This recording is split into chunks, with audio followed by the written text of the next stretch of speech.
Hi hello sweet అంటే అందరికి ఇష్టమే ఉంటుంది. అందులో నాకు మా కీరాకి ఇంకా ఫేవరెట్. స్వీట్ అంటే చాలా ఇష్టం. ఈ మధ్యలో స్వీట్ అసలు చేయట్లేదు. మా కీరా స్కూల్ నుంచి రాగానే స్వీట్ అడిగాడు, మమ్మీ మధ్యలో స్వీట్ చేయట్లేదు, ఒకసారి స్వీట్ చేయవా అని అన్నాడు. సో అందుకనేసి ఈ స్వీట్ అయితే చేస్తున్నాను.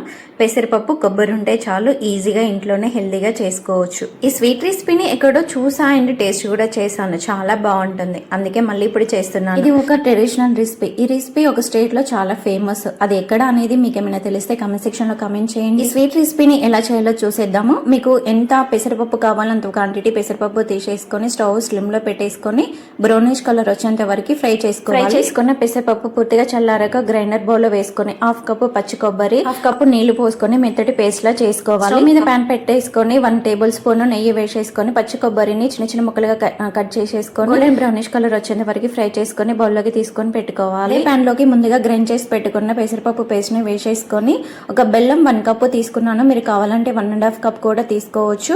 అది కరిగించుకొని వడగట్టుకొని పెట్టుకోవాలి. ఎలాంటి పాకం కూడా పట్టన అవసరం లేదు. బెల్లం నీళ్ళని అందులో వేసేసుకొని ప్యాన్ నుంచి సపరేట్ అయ్యేంత వరకు ఫ్రై చేసేసుకొని లాస్ట్ లో మనం ఫ్రై చేసి పెట్టుకున్న కొబ్బరిని అందులో వేసేసుకుంటే సరిపోతుంది. అంతే, ఎంతో టేస్టీ పెసరపప్పు కొబ్బరి స్వీట్ రెడీ అయిపోతుంది. ఒకసారి ట్రై చేసి ఎలా ఉందో కామెంట్ సెక్షన్ లో కామెంట్ చేయండి. అన్నట్టు ఇది ఏ స్టేట్ లో ఫేమస్ అనేది చెప్పడం మర్చిపోకండి. లైక్ చేయండి, షేర్ చేయండి. మరిన్ని వీడియోస్ కోసం సబ్స్క్రైబ్ చేసుకోండి.